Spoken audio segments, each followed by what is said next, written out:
The guy's in. What are you? I'm excited. That's what it is. I'm excited. I'm excited. It's okay to be excited. When it's up, then it's up. The guy's in. What are you? I'm excited. That's what it is. I'm excited. We're here already. Oh my gosh. Okay. When it's up, then it's up. This is cool. This is awesome. Okay. This is crazy. Okay. So thanks to you out there tuning in. Today is a special Wednesday Quickie. Every Wednesday on Facebook, I do a Quickie, which is a quick mental health tip having to do with confidence, depression, anxiety, relationships, parenting, anything like that revolving around self-esteem, self-worth, self-belief. But today is special because it's going to be Valentine's Day. That's why I'm dressed up. And I'm also joined by one of my best friends. So let me introduce you. I'm just going to bring up his bio because I don't want to get anything wrong. And he just is so accomplished, and I'm so proud of him. I'm so happy to have him on here and join me for this talk. I'm so excited. I'm so excited of what we're going to talk about. So Mr. Blanco is an artist, photographer, blogger, avid bookworm. That's true. Podcast listener, and currently holds a professional educator license as a high school counselor in Northern Illinois. He's Chicago born and raised, Cuban American. Mr. Blanco encompasses an extensive background in psychology, counseling. With his master's, his focus is personal growth, leading others to inquire within. So if you're interested in doing the inner work on yourself, you definitely want to look him up. And he really provides a safe space. Excuse me, I'm a little excited. Let me gather myself. He likes to provide the safe space where people can really go inward and, just be, and allowing for them to do the work that's necessary. He assists recognizing their defaults, thoughts, different types of thought patterns, behaviors, ultimately to boss up and move beyond their limitations. He brings out numerous counseling techniques infused with psychology-based modalities alongside holistic mind, body, and soul, and spiritual, right? Principles that act as a catalyst for personal growth. That's good. His interests include the application of self-love, self-compassion in order to shift the loneliness epidemic. I love that, as well as positive psychology, mindfulness, meditation, and transcending one's mental and emotional health. Mr. Blanco is first-generation college student, first in his family to receive his bachelor's and master's, as well as being published in a peer-review academic journal. When I found that, I was like, oh my gosh. And so I'm so proud of him. So thank you, Ariel or Mr. Blanco, for joining me. I really appreciate it. I really appreciate you taking the time to do this with me. Well, I appreciate you reaching out and us just talking and basically linking up and vibing so well, like I don't think, sorry, there's something going on with my eye apparently. I don't think this would have happened if we didn't really vibe well and if we didn't catch up and, just clicked, right? So thank absolutely. You. I appreciate you. For some reason, my eyes are burning, and I think they're burning because I didn't get enough sleep last night, and now I'm feeling the effects. So, or I could just be crying tears of joy because I'm super excited to be here. Take your pick. Yeah, right. Yeah. Your future's so bright. You gotta wear shades. So we don't have anything going on in the chat at the moment. So why don't you go ahead and just give us a little bit about yourself that wasn't included in your bio, like what's your experience being in the mental health field, psychology field as a Latino, growing up, anything like that? Like, yeah, what Yeah, has been your experience within the mental health field? definitely. So I think it's a common thing among Latinos, just the Latin culture, that it's not it's not a common thing. You know, mental and emotional health is not really a common thing. If anything, um, I guess the norm is to man up and be a macho and blah blah blah, right? Usually, in terms of the Latin culture, it goes that route. There's not really um, a need or a desire to like tap within one's emotions, especially as a man, to like see what's going on, to see what somebody's thinking, feeling, and to even further down the line, just like really do the work and get into like the trauma, you know, the trauma from parents, the trauma from childhood, all that stuff. It's not really common. So for me, getting into it, it was definitely scary, right? But definitely worth it because here I am, and I'm in a much better place now because of it. So um, my personal journey was basically hard upbringing, right? I think that's kind of like a lot of people having a hard upbringing who get into this field. Um, and I was married for 5 years. That didn't work out, obviously. Um, and I think it kind of just got to the point where I got tired of my own garbage, essentially. Yeah. Uh, and I just wanted to do something different. But I think most importantly, not only was I tired of my own garbage, I really didn't like myself. Like I Mm. really didn't like myself, and I was a completely different person I think it kind of just then where I got tired of my own than I am now, right? So um, I noticed who I was then, and I noticed what I didn't like, and uh, it was definitely work. So I put in the work, and it's not simple, but it's super worth it. So that's kind of like a really quick fast forward to this to today. Yeah, thank you so much for sharing that. I really appreciate that. Um, so today we're going to be focused on relationships, love, Latinos in love, and sex. Um, just to kick that off, you mentioned that you were divorced.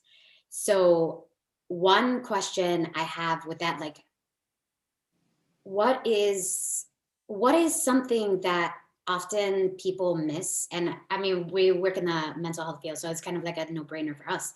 But what is something people miss when it comes to getting into a relationship? Here, hold on. Let me rephrase the question.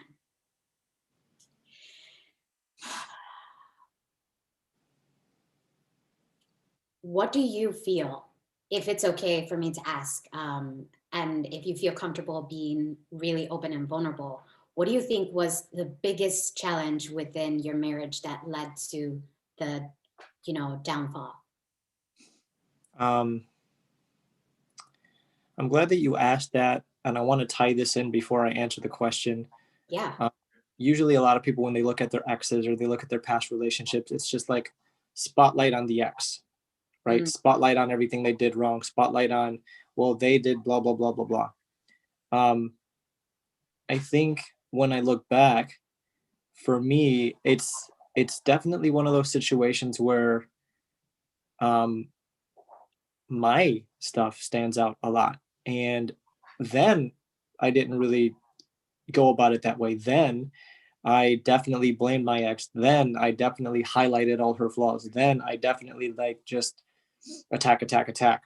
Um, and now, I guess knowing better, it's like, oh, okay, I have these issues. I've had these issues. They haven't really gone away because I haven't worked on them. On top of the fact that I wasn't even aware of them, so they were kind of just baseline, underlying everything that I've done, said, all the decisions that I've made, the actions that I've taken. So I think to answer the question, it's kind of like a lack of self-reflection to do better, to want to be better, not just for myself, but for my partner. Um, and granted, there's a lot of external things or a lot of external stuff that definitely played a role for sure. But I would say when I look back and when I look at myself then, um, I'd rather shift the focus from the external to the internal, Mm, because you know that's essentially the way that people get better, the way that people boss up, the way that people level up, because you know you're you, right? Like yeah. you can be in any relationship ever, always, and if you don't change you, essentially, you're gonna just repeat the same patterns. So Yeah. Yeah, absolutely. I really love that you brought that up and preface that, because I think that's what people, whatever you don't fix within yourself, it's going to manifest all around you. That's what I believe strongly. Like it's not going to come up just in relationships. It's going to come up at work. It's going to come up if you have children, with your relationships with your kids. yeah, Um, like if you're in a fucking sport, it's gonna come up within your relationship with your teammates. I don't think that people know uh, how strong these beliefs are, and we take these beliefs everywhere. We don't just like leave them at home with our partner; they go with us everywhere. And unless you're really able to be aware of them, that's when you can do something about it. And sometimes in the beginning of our lives, before we start doing the inner work, that is where it can get a little, the waters get murky, right? In really understanding where that can lead. I know for my relationship with my son's father, it was a very, very toxic relationship. And I can't put all of the blame solely on him. I was adhering to cultural stereotypes and cultural norms, like the jealous Latina, the jealous dramatic Latina, because I don't want to say that's what I saw growing up, because my mom wasn't jealous at all. But I did have a lot of insecurities within myself that made it okay for me to act that way instead of doing the work on myself. And I think well, he cheated, but I also take some responsibility on that. I don't justify cheating at all. I do not think it's okay to cheat at all, ever. I feel like the behavior within relationships is a way, a form of communication. So him cheating was communicating to me like, there's something wrong here and I don't know how to communicate it. So I'm going to do something about it instead of talking to you. If we had better or more open lines of communication, then I feel like it might have been a little different. I don't feel like he was the person for me, and I definitely wasn't the person for him. And it doesn't justify cheating again. However, I was afraid to be alone, and I knew he wasn't the person for me. And I feel like he was just adhering to cultural norms with like, well, she got pregnant, so this is what we do. We get together. And he knew that we had problems within the relationship too. And neither of us wanted to be the person to say, uh, neither of us wanted to be the person to say, like, you know what, this isn't working out. Let's just stop. Neither of us wanted to be the bad guy, as if there is a bad guy, right? Now I'm learning that there is no bad guy. There's just people that are for you and people that are not. So really doing the inner work on myself and being aware allowed me to come to a better understanding of the world around me. But that took some time. It really took some time. Took mentors, support groups, therapists, psychologists, just, even my education as a mental health professional, and coaching and things like that. Yeah, it definitely. And I'm still not perfect. I'm not perfect. I'm a work in progress. But it does take a level of understanding to come to that place of like, fuck, this isn't going to work. Now what? Yeah. So here's I'm getting some questions. I don't know why the questions aren't popping up on YouTube. So someone asked a question. Let's see, how did they say it? What, how do I want to say this? So basically, how does a man deal with a woman that is always saying, no, I'm fine? Like he really cares about her. He really loves her, but he feels like it's really difficult for her to communicate with him. Like whenever the whole like cliche, like whenever he asks her, are you okay? And she's like, I'm fine. But he can totally tell that she's not fine. So what do you do at that point? Like, how do you deal with that? Like, how would you deal with that situation? I think it's a really typical, I guess, common thing for men to want to fix, right? So when they want to fix, they basically snowball into doing all the wrong things, saying all the wrong things because they want to Mm, do something. Whereas typically the female partner is just like, yo, I just want some space, maybe some silence, but I also want you to just chill here for a bit, be with me. Don't mm, fucking open your mouth. Don't say anything. Don't try to fix anything. Just be yeah. present. Be present. Be in this moment with me. Mhm, I think it's one of those things where it's like they want support. They don't mhm, need your mouth. You know, they don't need you to try to solve the next problem. yeah. They just want your support. They want your presence. And with that, it's definitely difficult when I'm gonna put both parties. It's definitely difficult when both parties cannot communicate or receive that communication very well, right? Right. So if men typically are gonna hear "I'm fine, I'm good," usually they'll be like, "Well, what the?" And then they get angry, and then that just like turns into another thing. Yeah. Uh, and or when the female partner says "I'm fine" and then just like shuts it off, walls up. Mm, Um, okay, yet you need to allow for that space eventually. Like, yes, you're in the heat of the moment, cool, give it a break, give it some time. But if you really care about the person and if you really care about each other, you'll allow that space. And sometimes people just need to cool the fuck off, right? Like yeah. that's just it. Like that's really how it is. And I can definitely remember situations in which I did not do any of the stuff that I'm talking about right now, in not only my previous marriage but just previous relationships, where I was just like, I shut down, Yeah. right? Yeah. When they came at me, I just shut down and I was just like, not about it. And I kind of want to tie this into the attachment styles that Yeah. are so like super out there. But it kind of plays into that, right? So you have your avoidant and you have your anxious, and there's the push and pull. And when one person's just like push, the other person's usually like and then lean in, but Mhm. they overdo it, and Mm, then it just continues more of a polarization that just like bounces away, and that doesn't really help. yeah. um but I think within that, it's again, you love your partner, right? Mhm. Take a breath, take a step, meditate, try to do that sometimes because that really does help. But take a breath, kind of just chill out and give yourself the space that you need, give them the space that they need, and don't turn it into a personal attack, because sometimes we could just have really crappy days. um I mean, especially nowadays, right? Like this is not conducive to somebody's emotional and mental health. So we need that extra time to just be like, I need a breath, you know? Mm, mm, yeah. Oh, this brings a really good question. So, meditation, mantras, affirmations, and things like that. I do all of that with my clients.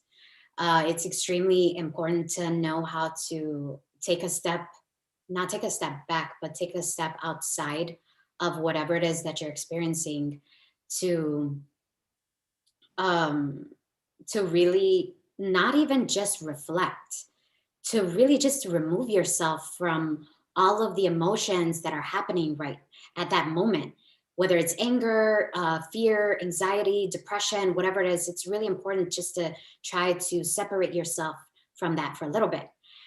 But um, you're a Latino, and a lot of Latinos don't believe in meditation and things like that. Like, oh, what am I gonna do? Sit there and be like, oh, like, it's just like this really hokey thing.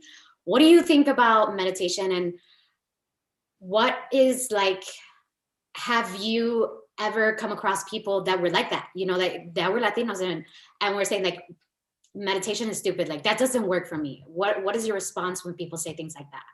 Oh yeah, for sure. So coming from my background, I used to, and I share this story a lot. I used to get into fights every day, like when I was growing up. So I was definitely one of those people that were just like straight up anger, straight up Mm, bitterness, resentment, blah blah blah. yeah. Um, and it was just a really bad setup. So um, I've heard people talk about it as in like you said, right? Oh, this is bullshit. I mean, what am I gonna blah blah blah? It's like, okay, cool, we could go that route, or um, we could look at literally the science and the data that backs it up, like Yeah. the scientific shit that backs this up, the shit that you're calling bullshit. Right. Um, so it's like before you get on that trip, like understand that this actually does something for somebody, and it does something not only for them like emotionally, spiritually, but also physically, like literally the changes that happen within their body and their brain, Mhm. um, to allow for that just 3 extra seconds, maybe 10 extra seconds of like breath when you encounter some bullshit in life. Because Yeah. that's what the point is. The point is to be able to encounter stuff and not go overboard with your reaction right away. Yeah. Um, and then obviously there's a lot more benefits to it. But I think the thing is, and I'm glad that you brought this up because just the other day, literally probably within the last 2 weeks, my dad, he's hard of hearing and he has a lot of anger issues, which is not surprising because I had a lot of anger issues growing up. So he was telling me this Which makes story. sense with like all the fighting and stuff. Yeah, yeah. Wait, say that again. I said, which makes sense, you know, you getting into fights all the time, that comes from your environment. Oh yeah, Yeah. hardcore for sure, like 100%. But I told him the other day, like, you know what you should do? You should every morning get up for 5 minutes, just 5 minutes, just like sit in silence and breathe and Mm. count your breath, or like just relax. And then he's like, "What?" He looks at me like, "What are you talking about?" And I told him, "No, seriously, try it." Um, so the best part about this story, I think, is not so much the outcome of him actually doing it. It's more along the lines of I had the same conversation with him when he was telling me another story, and I was like, "Bro, are you meditating? Like, are you like chilling out? Are you every morning getting up and like setting yourself some time aside to like breathe?" Right when I said that, my mom was sitting at the table, and she's like, "Ha!" I was like, "Yo, that's a perfect example right there. Like, this is the culture that we're in, and it's really hard to try to break away from that. A, when you've lived it all your life. B, and I think this is really prevalent when you have a partner who's not about that shit. Mm, mm, mm. Yes, You yes, know what I mean? yes. Like that's the hardest shit. It's like when somebody goes to the gym and works out like I don't know 6 7 days a week, and you have the other partner just like staying home playing video games, and they're not about that life, and you're just like, fuck, man, like I'm getting fit. I'm like learning about all this stuff. I want you to come with me. Let's do this together because I love you. And then the longer that just doesn't happen, there's a rift. And what do you think is going to happen? Mhm. You Yeah, know? yeah. It's like the rubber band, the elastic band. Like eventually it breaks, and somebody's gonna get hurt. Yeah, Yeah. that I really love that you brought that up. That's such a great example of what Latinos, even not just Latinos, you don't have to be a Latino, like what people, the general consensus or understanding of what meditation is. It's really just taking some time out to yourself and thinking about things on purpose. That's what it is. It's doing things on purpose instead of doing it in a way where you're like a zombie. Like I wake up at 6 o'clock every day. I go and press. I was about to say play on the coffee maker. I don't drink coffee, so like I go turn on the coffee maker. I, like go and take a shower. I brush my teeth, but all of that, like it just becomes a loop, and you're no longer thinking anymore. You're just doing it out of habit, uh, like a zombie. And so you really have to be mindful and start doing things on purpose, especially if you're not in the place that you want to be in your life. It's really important to be mindful and really take control of that. Yeah, Um, definitely. yeah. So another question I got was a sex question, but I feel like I want to leave that a little towards the end because these are going to be really juicy. Um, but here's a question that I got from a female.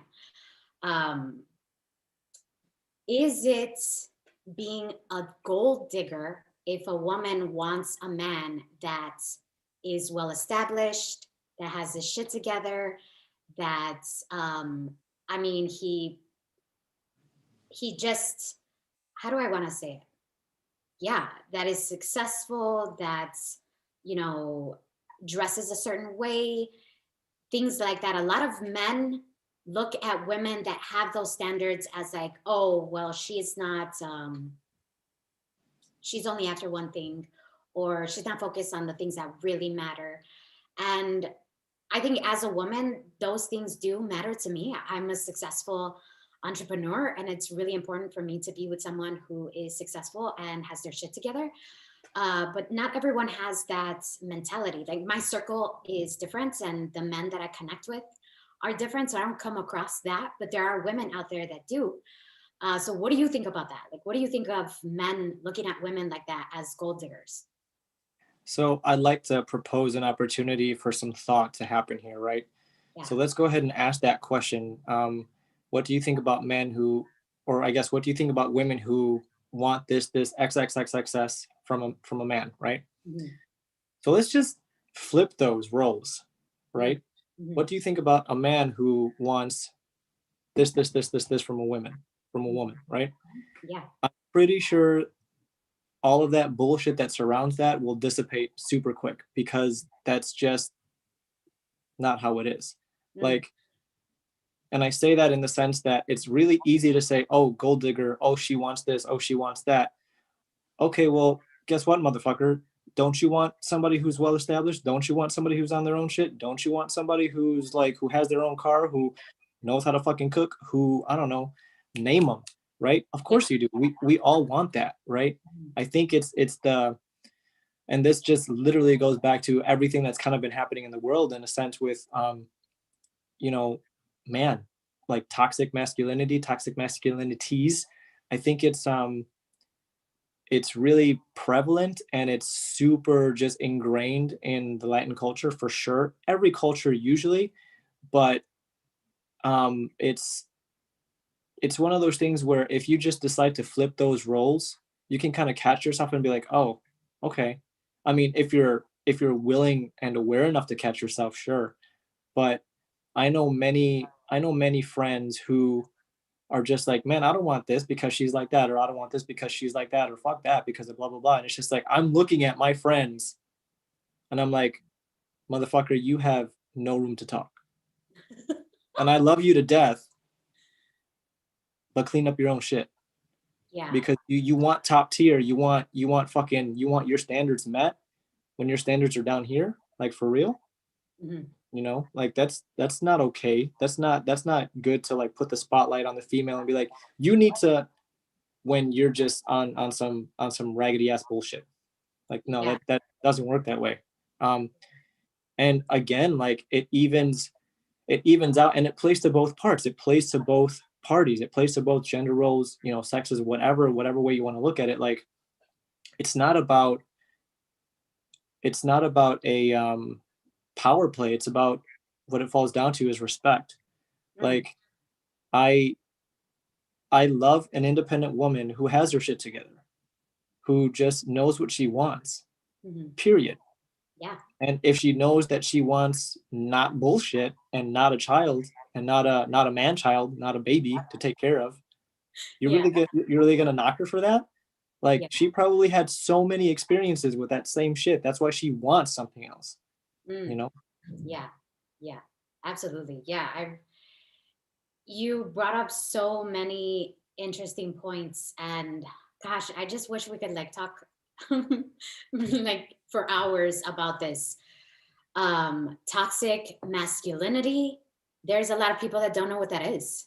I talk about this often, but I would love to know from a male perspective and a Latino. It's really important for people to know or to get a different perspective on what toxic masculinity is. Can you share at least maybe an example of it or what you feel it means to you? For sure. So aside from the patriarchy, which we know is problematic, period, and how that has played a role everywhere, Yeah.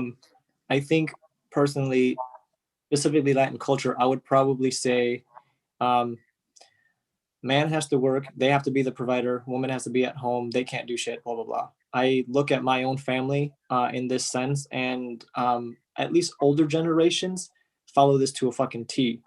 Mhm. Um, and it's just because that's the way of life, that's the way they were raised, that's the way the blah blah blah.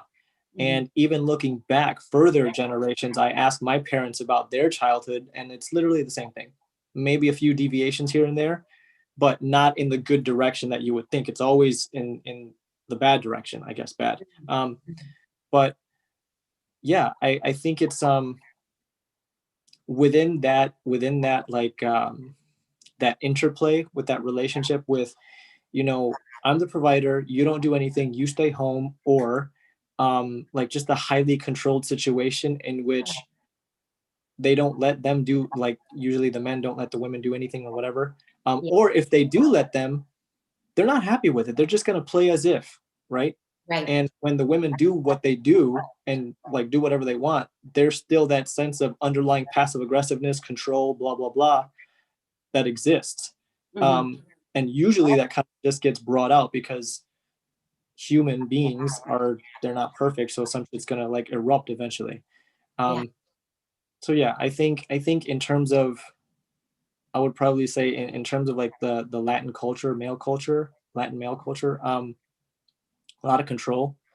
Mm. And that, even within that, that kind of forms a toxic codependency within the relationship, Mm. which then, if you have kids, Yeah. Yeah. they're gonna grab onto that shit real quick, and they're Yep. just gonna like continue the cycle and like further that generational bullshit down the line until they catch themselves, hopefully, if they do catch themselves. Yeah.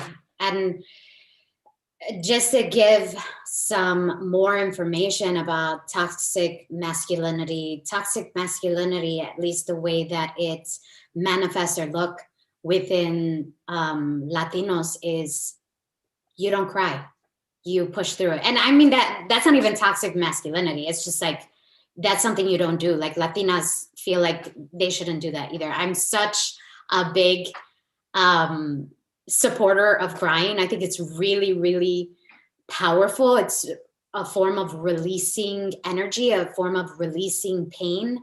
Alfred Adler called it water power. It's just really allowing for emotions to be released that have been repressed or held onto for such a long time.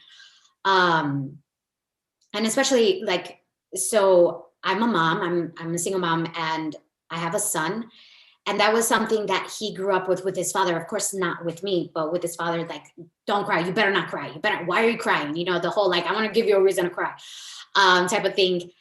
And I had to have a very open conversation with him about why it's important to allow him to cry. Like, he's a kid, it's okay, like there's nothing wrong with adults crying either, especially when you're going through something really fucking hard. How I don't even like what I have no words, because like what, how do you turn into a robot? You become so callous that you're not even allowing yourself to feel. And that's why the concept of meditation is so foreign and something that they don't want to do, because you're being forced to just like sit with yourself. And if you sit with yourself, something might arise. It's been boiling for years anyway. Um, and then it's, however it comes out, it's more appropriate if it comes out as anger or frustration, like that football player recently that really assaulted and just badly beaten his girlfriend, and right away they turn to mental health issues and things like that, like, oh, he has bipolar and stuff like that. And I feel like, but why did it take so long for anyone to address this problem? And why is it, why don't we hear more stories about people crying instead of people, like men beating the shit out of women, you know? And why is that okay for women to cry, and why is it not okay for men to cry, especially within Latinos? Like it's seen as such, it's seen like a form of weakness, and it really it just makes me, it makes me a little sad, you know, like you are not allowing yourself to feel the way that you need to feel. That really fucking sucks. And then you have to walk around with that. It's just, yeah. So that's one of the ways that I see toxic masculinity in within our culture. So I'm going to go on to the next question, unless you want to comment on that. Yeah, so there's three things that I thought about. One is Lewis Howes. We both know about him. He talks about the masculinity and what he's been through and his story, and that I think that guy is like a dope fucking example of, hey guys, this is some fucked up shit. Talk about it, maybe cry about it, and then deal. Yeah, So I love that, that. yeah, that guy's kick ass. And then the other thing that I thought about, two things. Aside from the toxic masculinity, because I know that term gets thrown around a lot, just because it does, right? Like so many terms get thrown around a lot. I think like I can look at my parents and I can think about them, and I don't want to look at my dad and be like, oh, you're so toxic, blah, blah, blah. Granted, he does some shit that, it's just fucking bad. And then he did some shit during my childhood when it was bad. But if I take a look at it from an outside perspective, like removing my emotional tie to it, I can see how he loves my mom. I can see how he loves us children. I can see how his capacity for love gets to that point. It may not be able to go deeper, but when you take a look at that, or I guess when I took a look at that, I was able to look at my dad, and I was able to look at his relationship with my mom, and like with my mom also. And I went deeper, right? So I started asking them about their childhoods and all of the shit that they've been through. And again, it's just the cyclical generational upbringing that blah Yeah, blah blah, right? So I yeah, look at that and I'm like, generational trauma. yeah, definitely. And that shit's real. That, I Yeah, mean, like, it really is. yeah, look up what was it? The Body Keeps the Score, and that's Vander Kolk, and then Mark Wolin has another book that's super fucking dope. Yeah. Um but I asked them about their childhoods and about their upbringing. And like I was going through my healing at the time, and I was like, yo, I'm dealing with this. I don't want to deal with this anymore, but it's necessary, right? So I asked them, and I had a lot of bitterness and anger and resentment and just hatred towards my dad. Mm, Um, and again, you can easily see from that alone that could just continue the fucking cycle. right. But I looked at him and I was like, I asked him about his childhood, and I shit you not, when he told me about his childhood, and then when my mom broke it down for me, man, I just got so fucking sad. And I legit probably cried for a few days. My counselor knows about this because I talked to her, and some of my closest friends, like that shit. Like I thought I had a bad upbringing because of him. Mhm. Like I learned about him, and I'm just like, it literally wiped away all of my shit. Mm, You know what I mean? Like it gave me the perspective of, okay, he's a human. He only knows what he knows. yeah. He only was given what he was given, which was not fucking much when he was growing up, Mhm. much less than he's given me. And he had to deal, and he had to do whatever he needed to do to get by. He was a workaholic, he was an alcoholic, all Mm, these other things that we could throw into that mix. But when I learned about his past, I was just like, I got sad for sure, and it just took me the fuck out. But then through that came forgiveness, came empathy, came compassion, came love. And then it was just like, God, man, like, fuck, that sucked. I love you, Mm. and I know from that point, and I did not have a good relationship with my dad growing up. Um, I know from that point when I like learned about that stuff, it definitely caused a shift for sure. A necessary shift because shit, I mean, Yeah, yeah, yeah. This brings up a really good question. So, oh man, I don't know how deep I want to go with this. And we have so many other questions. Okay, no, I want to ask it. So, what do you like holding on to to that, um, to that trauma, holding on to that pain that was connected with your dad? Do you feel like that's affected your marriage in any way? I think it's affected practically every area of my life, not just my relationships or my friendships. It's affected how I go about life and what I do in life, whether it's even work related or school Yeah, or when I go on dates or when I meet somebody new or when I have a friend or when I go chill out with some buddies and get some drinks. yeah, Literally anything, because the whole thing is it's like it's a relationship. yeah, Granted, a relationship with my dad, but fucking relationships exist within and between everyone. yeah, So how can it not bleed over? You know what I mean? yeah, Um, Definitely not just my relationships, it like sexual in nature or romantic or whatever, yeah. but every relationship. And I would probably even say to further that, more importantly, most importantly, my relationship to myself. Yes, yes. Oh, yes. I was actually going to comment on that.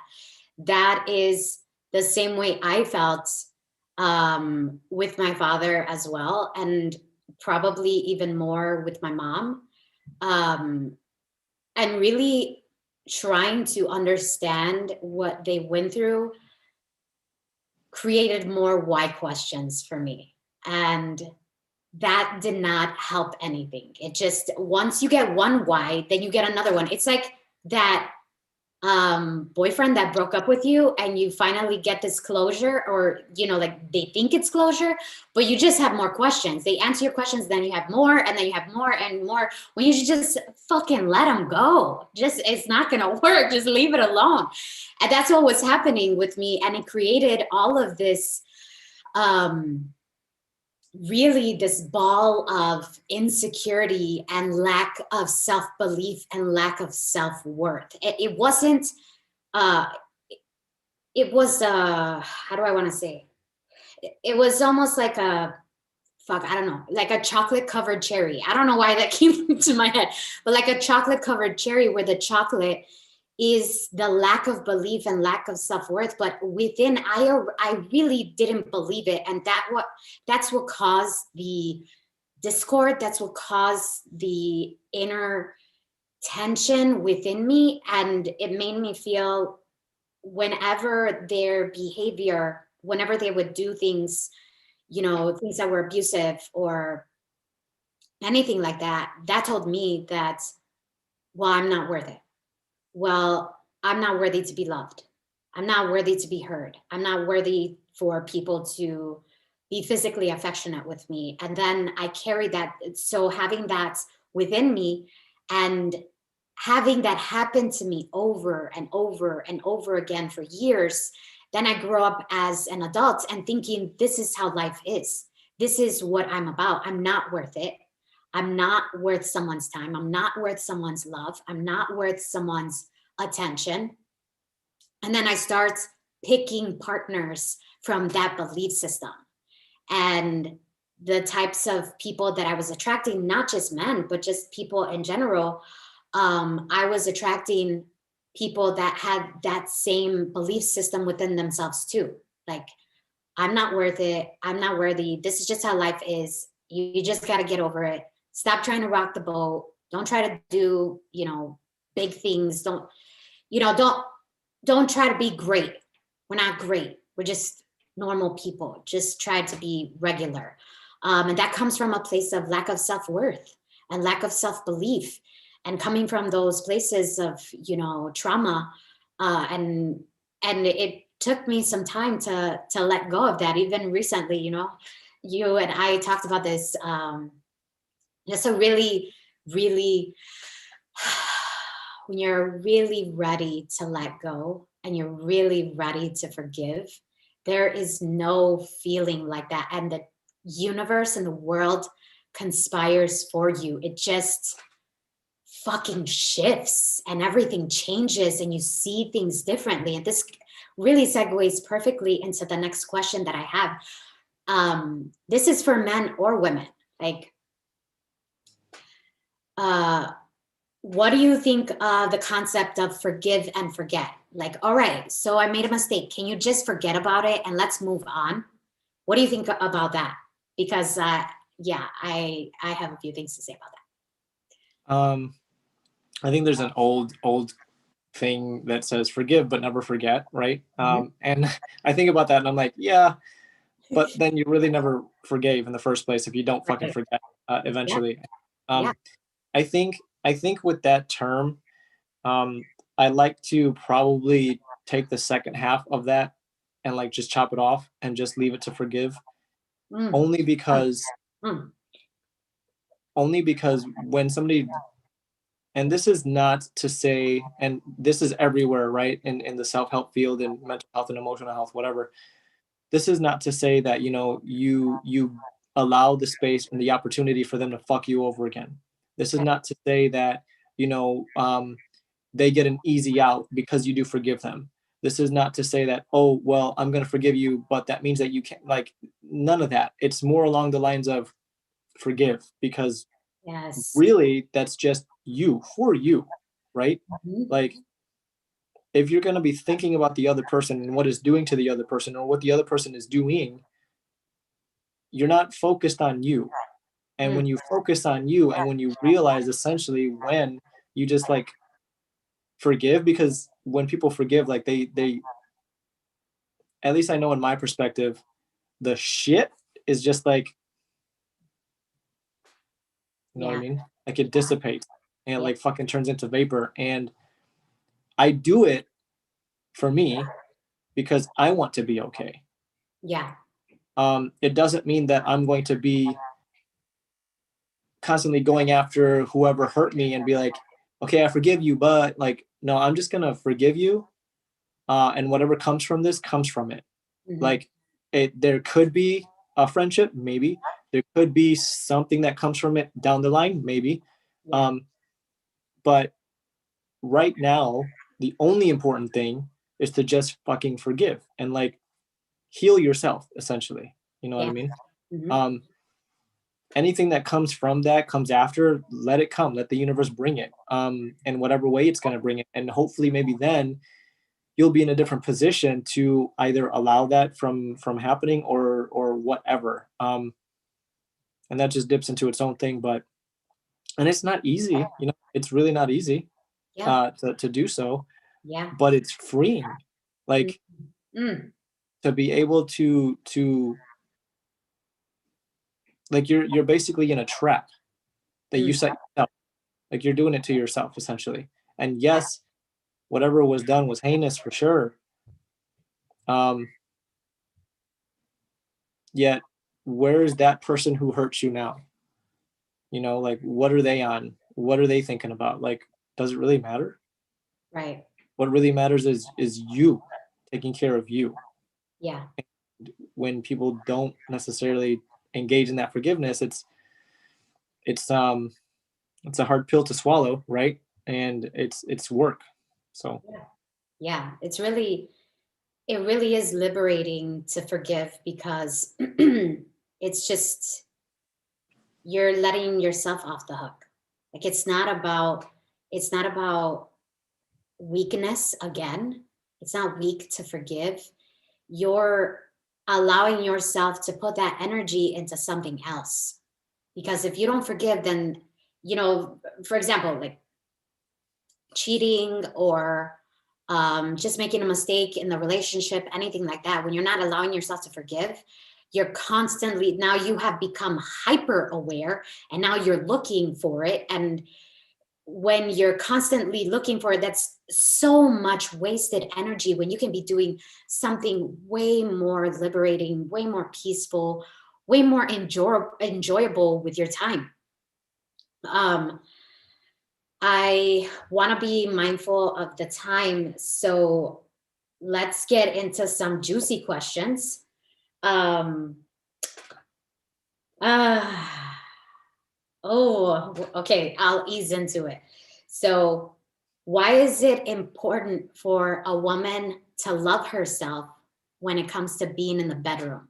From a male's perspective, why do you think that's important? Like, how does it feel to be with a woman in the bedroom that really is confident and loves herself? Right off the bat, I'm just gonna say that shit's fucking attractive as hell, Yeah. right? Like you can tell by a person's words or feelings or just vibe if they're not feeling themselves. It's gonna be really hard for you to feel them too.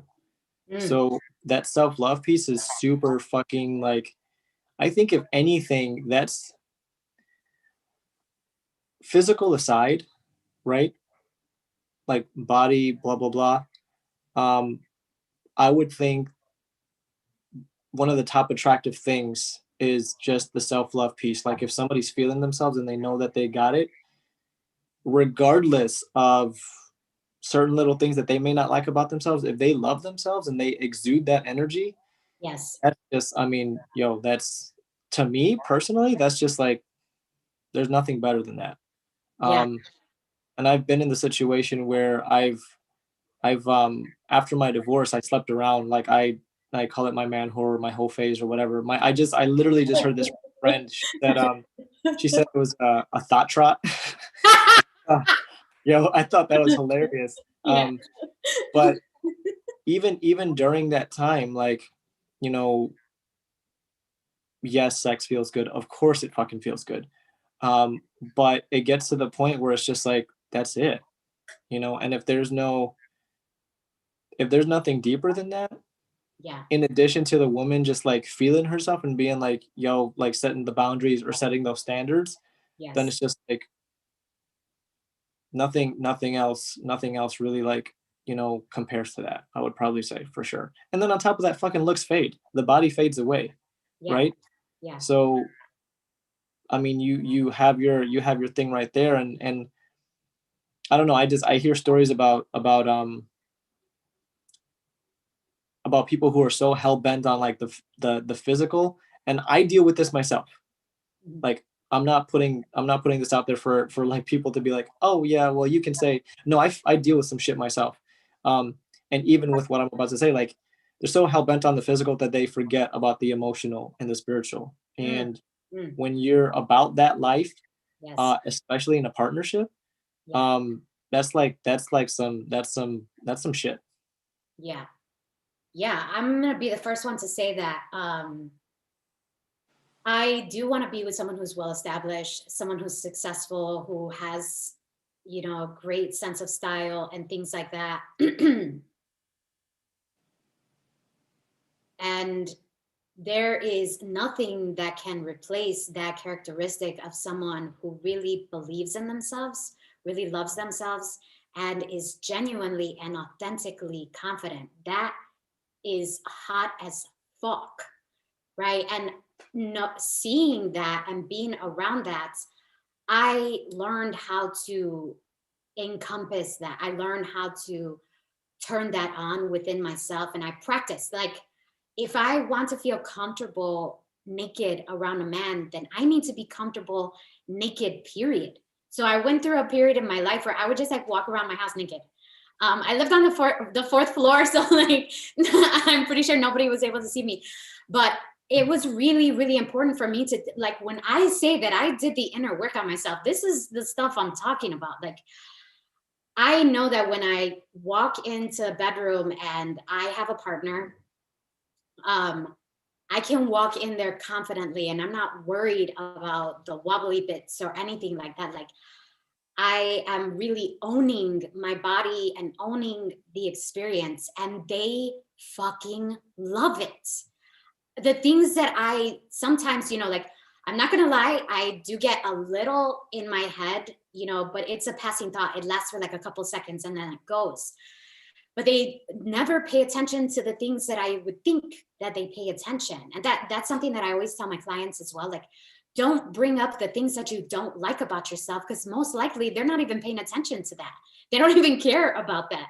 They're probably paying attention to the stuff that like really makes you you, like your stupid, dorky laugh that is so infectious, or the way you say duh after some in an inappropriate time or something.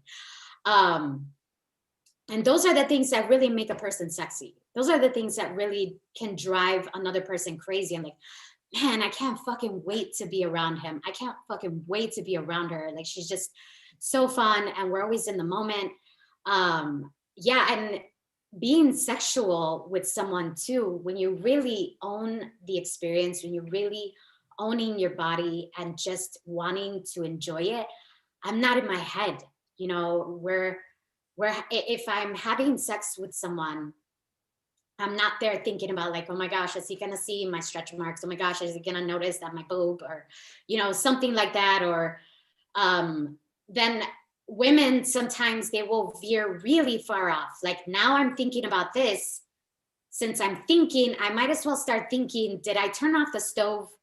What am I going to do tomorrow? And then it just like, now all of a sudden you got turned off. He has to do some extra work to bring you back, all because you don't love yourself and you're not allowing yourself to be in that moment and really fucking enjoy being enjoyed. It's about you and allowing for someone to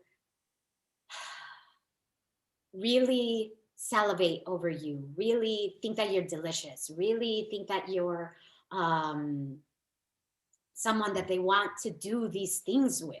If they're there, that means that they want to do it. So just stay in the present moment. Just be there. It's so fucking easy to stay in the moment when you've done the inner work, when you really love yourself and just had that practice of like, okay, there's some things that I don't like, but there's all of these things that I do like, and I'm just gonna focus on that instead.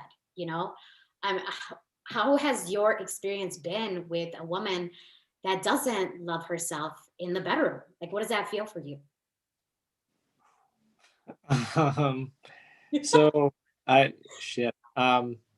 So during my whole phase, I've definitely experienced women who are not comfortable with themselves, uh, on a spectrum, right? So like truly uncomfortable, and just the sex was, I would probably definitely say terrible, um, to kind of uncomfortable and kind of just wanting to do something, and then the sex was just, I mean, we both had our releases, but it could have been better, right? Right. So I think for me, and I'm gonna just pinpoint the far end of the spectrum. I had a situationship with someone who, Wait, what's um, the situationship? it's it's not a relationship, right? You're in a situation, right? Yeah, Okay, yeah. sure. So I was in a situationship with somebody. That just sounds like two people that were afraid to communicate, but whatever. Okay. Yeah, yeah, basically.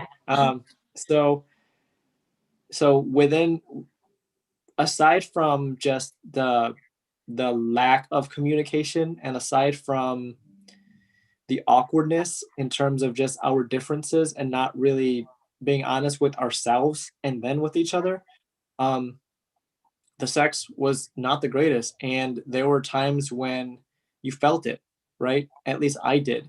And there was an awkwardness, there was an unease. I didn't get mine sometimes. It was super vanilla. And not to say that vanilla is bad, because, to each their own.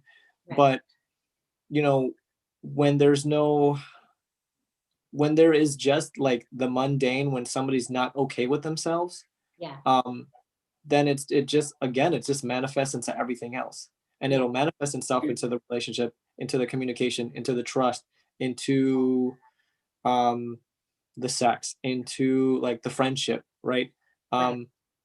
It's not a good deal at all. On the flip side, I've had situationships where um, I've I've known about certain women's insecurities because they've told me, but they didn't let that you know um, take root. Like they had their insecurities, Yeah. but it was just like, yo, Yeah. everything else is perfectly fine, because though they had their insecurities, they didn't bring that into the bedroom. They didn't like just fucking spotlight it and put it on a pedestal and be like, okay, well, this is where I'm at. So if you want some shit, they didn't do that. Right. Um, so I don't know. I think it definitely impacts for sure. Yeah. Um, both in a negative and in a positive way. Like when a woman loves herself, she Mhm. loves herself, and there's nothing more attractive than that. Yeah. Because she has those standards, and it kind of goes right back to that earlier question. Like, she has those standards, she wants these things for herself, she's gonna show it, she's gonna know it, she's gonna want it, she's gonna expect it. Yeah. And when you come across that, if you're not from the male perspective, and we can go super deep onto this, but if I am not in tune with my own bullshit, and Yeah. if I come across a woman who's just like top tier, Mhm. what the fuck am I even doing in that situation? I need to focus on my shit. I need to fix my shit so I can like level up. Yeah. Yeah. Yes. Um, so another sex question. How soon do you feel people, like two people that are dating, how soon do you feel that they should talk about sex? I have some, I'm not opposed to talking about sex when I'm dating someone. I just don't like how some guys get stuck there, right? They like, you have now created this mental image of us having sex, and now they cannot come away from it. Um, I am really fortunate that I haven't had that recently, and I think that's the energy that I'm putting out there. Um, and just with standards and wanting to be respected and just attracting amazing, beautiful men. But how can you communicate with someone the things that you want without having still like them getting stuck on that? Because like I think for some women, we like a lot of things. Like we like when a guy goes down on us. We like to be kissed a certain way. We like, to be treated a certain way in the bedroom. And so this is important for us to communicate about. However, if I don't trust you, you're not going to make it to the bedroom. So you could get stuck there all you want. But if I don't see consistency and I don't see if, this can go somewhere, then honey, you ain't even going to make it. But they already got stuck. So how can we have that conversation without having that problem of them getting stuck there? Um, so there's a few things that run through my head. One is, have the fucking conversation. Talk Yeah. about it. There's Yeah. really no problem with talking about it. There's really no problem with saying, hey, you know what? I'm digging you. Mhm. I would love to fuck you because I'm just seeing it, right? But that's not what it's all about, A. And B, um, having the conversation, there is no issue with talking about sex, right? And I Mhm. think what you're hinting at is the them getting stuck part. That has nothing to do with you. You know what Mm. I mean? Mm. Like, that has everything to do with them and where they're at and their maturity level and where they want to meet you. Yeah. Because if they get stuck there, like, you might just try to spend your extra time and energy pulling them out of that fucking rut. And then, like, what are you doing to yourself? Right. Then you're Absolutely. like, you're focused on trying to bring them up to your level when they should, A, be doing that themselves, and B, like, um at least if you mention something, be like, yo, let's just kind of hold off. um and that's okay to do Yeah. if they're not receptive to that, then I mean that's answer enough for you, because that's kind of where they're at. And if it's not where you're at, then there's just the vibe isn't there, the match isn't there, and Yes. eventually what happens is there's a separation, Yeah. there's a disengagement, Yes. attachment, whatever word you want to throw at it. But I guess to simply answer the question, I think it's okay to have that conversation. Hmm. Like if you feel that you're ready to, Hmm. but also know that whatever they reply with, you need to be able to understand and accept that and still stand in your worth and still set your boundaries. Hmm. Because if you're going to have the conversation and be like, I don't want to have sex. And then they say, cool, I don't want to have sex either because I've been blah, blah, blah. And then you're just like, what? You know what I mean? So Yeah. it's like you need to be able to do your own work and like set yourself to where you need to be Hmm. while they're on the same shit. And the them getting stuck part, they have their life to live, you know, they have their stuff to deal with. You have your life to live. You Hmm. have your stuff to deal with. You're not their mom, Right. nor are you their dad. You know what I mean? Yeah. Yeah. Um,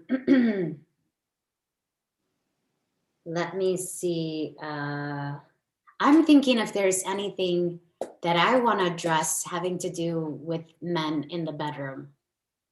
Um, okay. Yeah, I think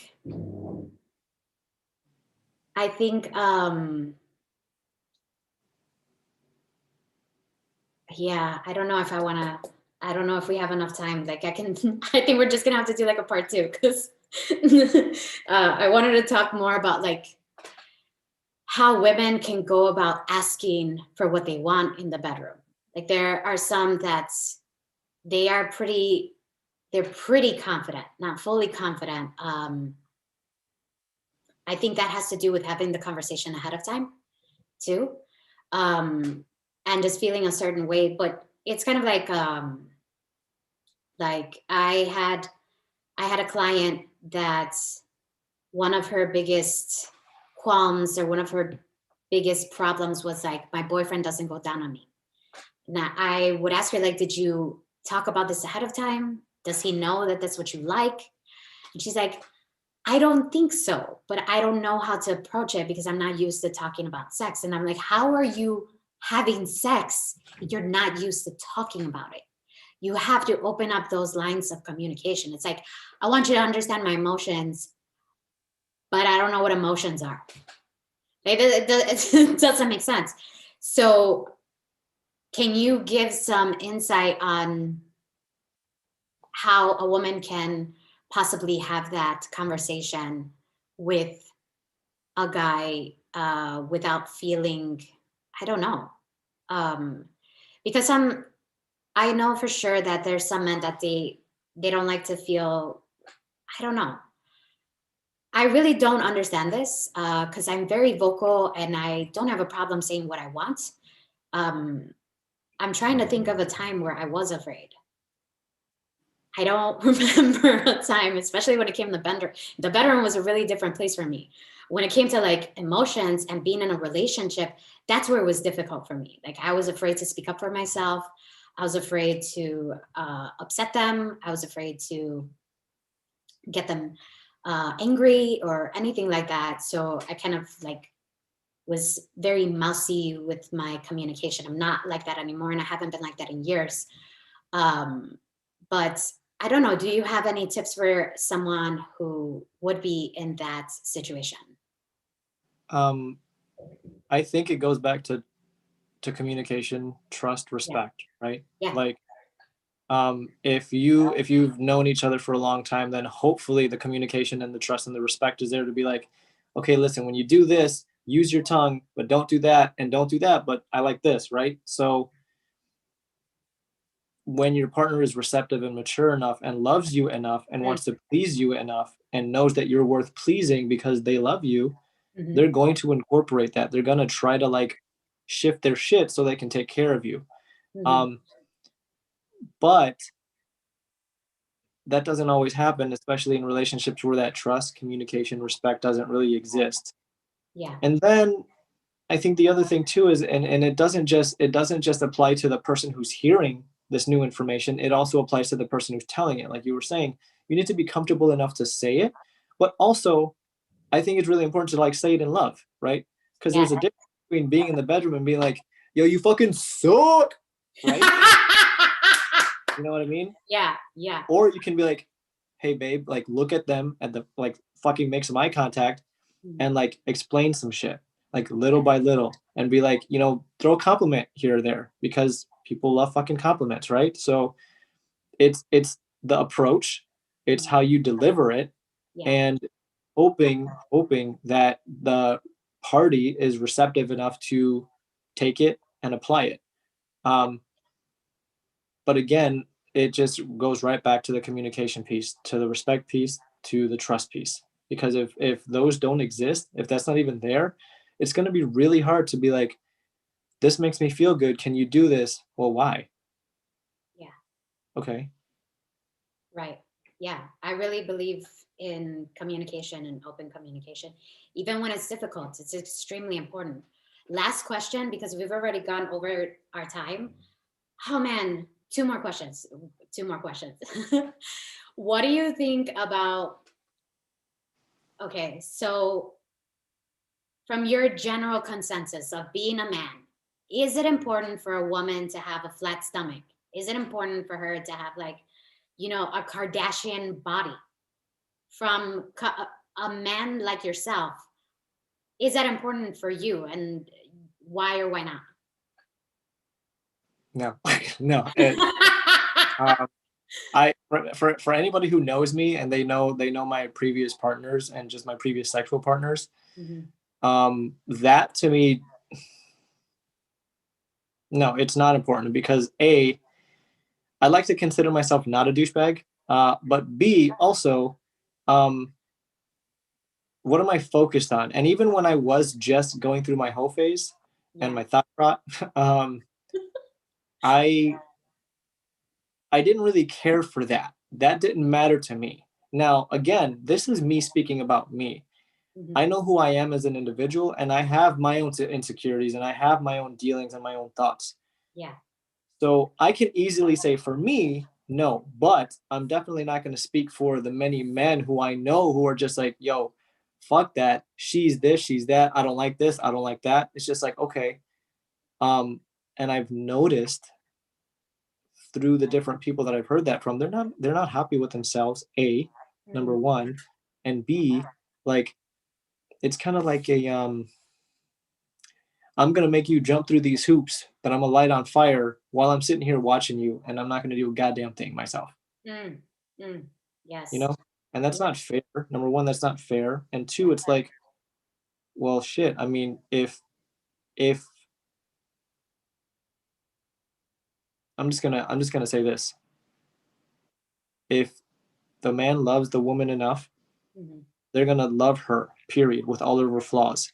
And if they're and you can just reverse the roles. And this kind of goes back to an example that I had earlier. Yeah. If one person is fit, right? Mhm. And if they're going to the gym, Yeah. they love their partner. They want their partner to engage in that Mhm. because they love them, not because they're like, you're a blah, blah, blah, blah, blah. No, it's because this is good for me. I know it's good for you. And I know it'll be fucking great for us. Can you do this for us? Yeah. Yes. Again, if there's enough trust in there, if there's enough love in there, then the answer is going to be one of those, fuck yeah, let's do it, period. Like just hands down. Yeah.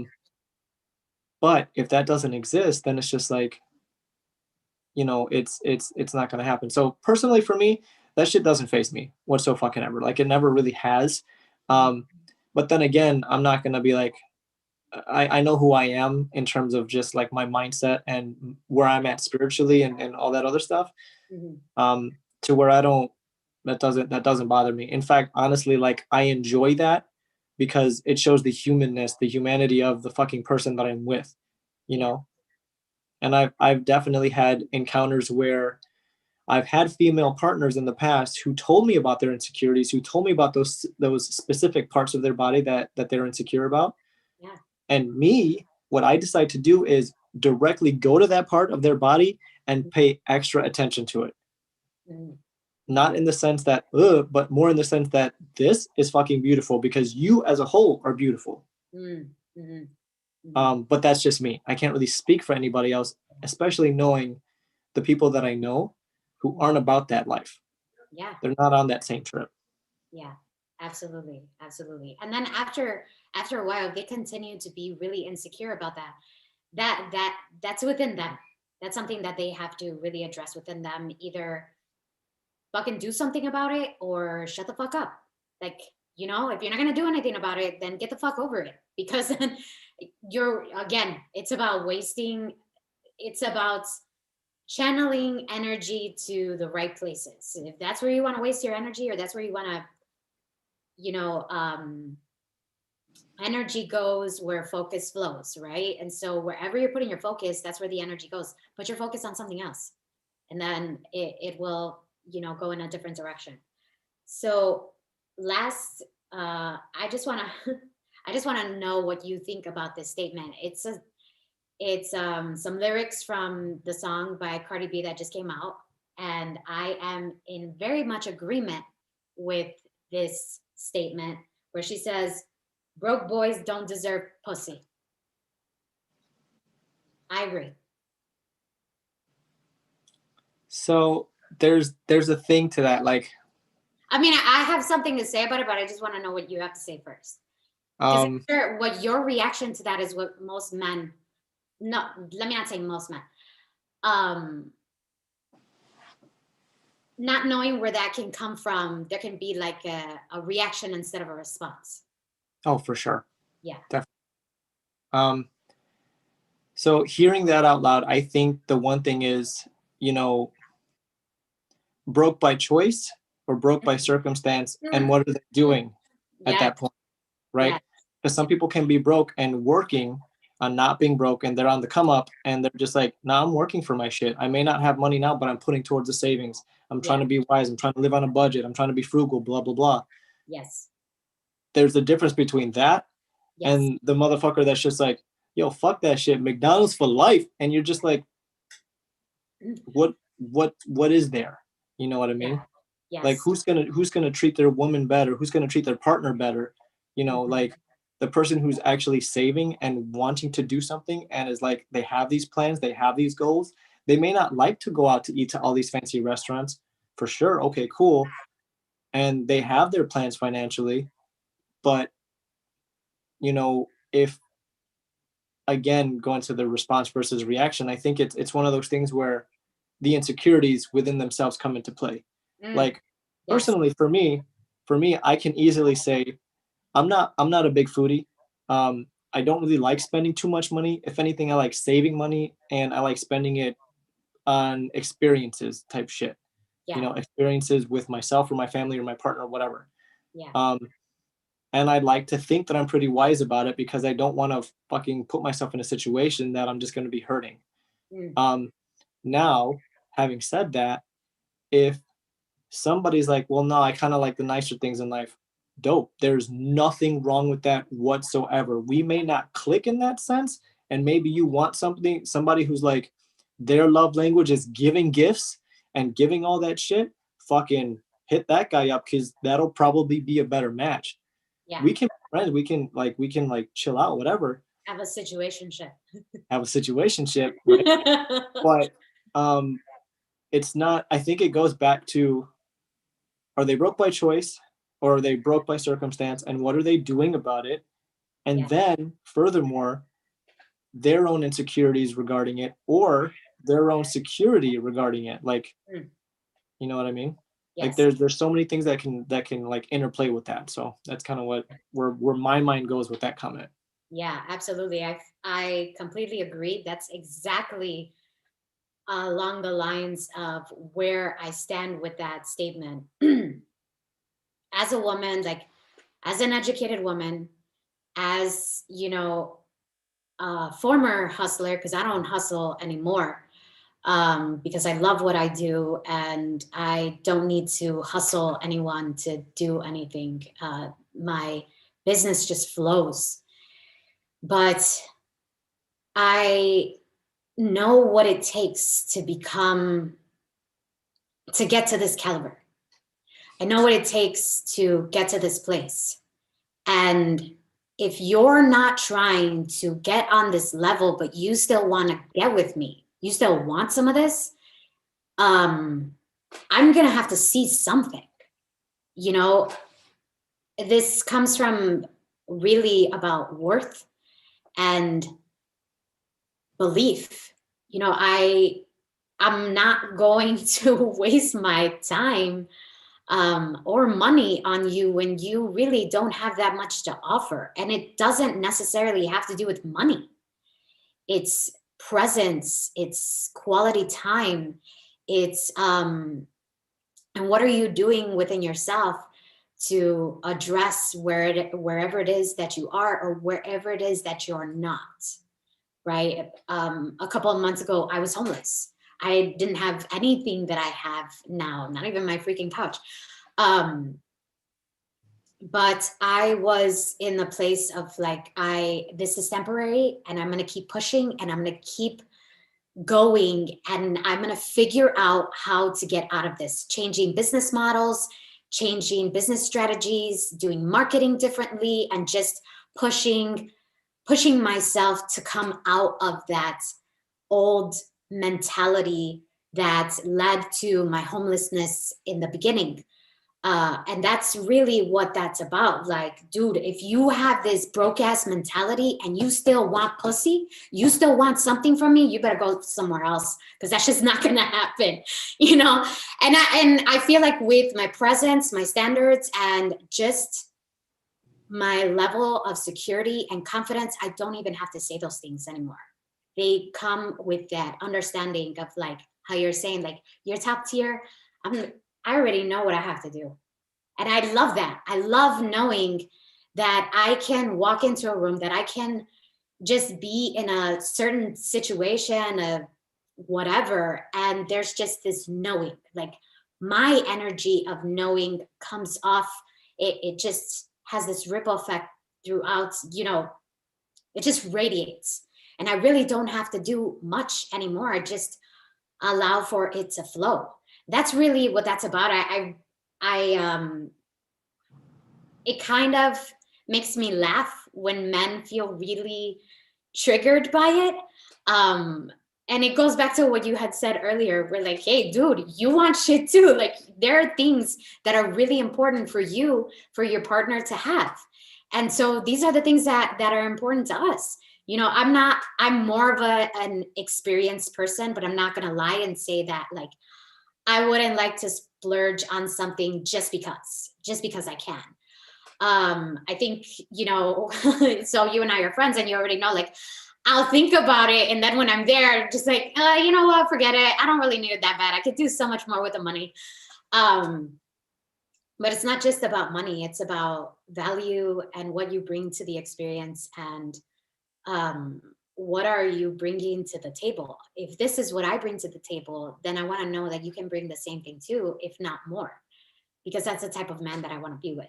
And I think it's okay to have those standards. I think it's okay to come from that perspective of knowing and not being arrogant about it is really important. Like, you want what? No, honey, you need to go somewhere. I don't have to do that. Like, I'm not sure if this is going to work out for me, but I really appreciate you letting me know what it is that you letting me know that you're interested. I think you're a great person, just not the person for me. I don't have to be insulting or demeaning or anything like that. Yeah, it just makes me laugh when men are triggered by it. This is, I don't know. Yeah.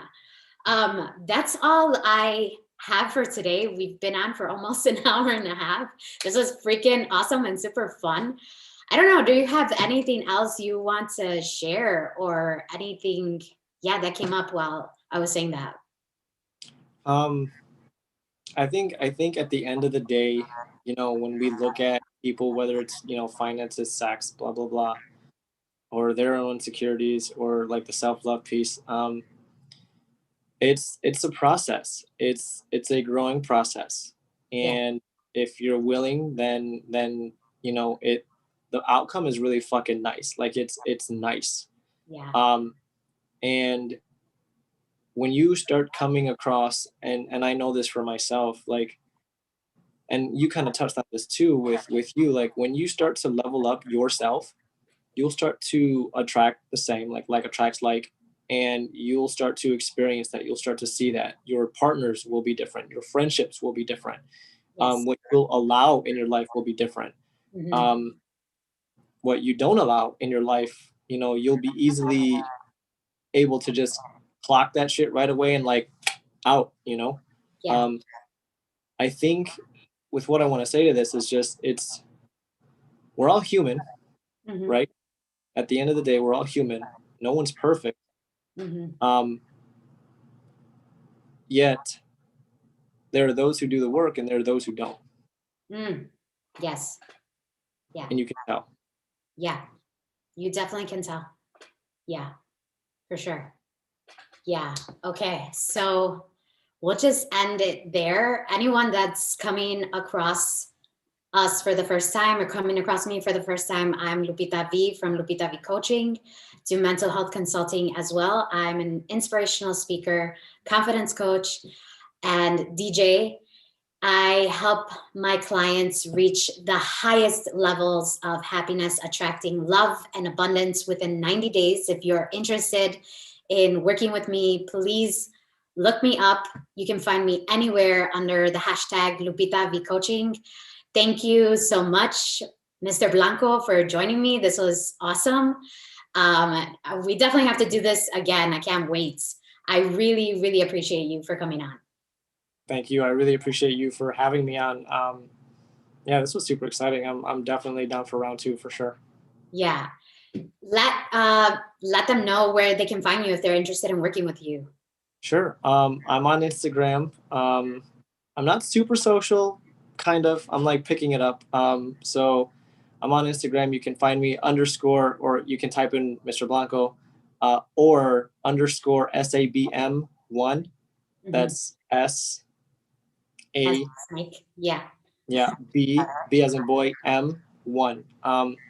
Those are the acronym for my name, my full name. And I just signed up for a Twitter.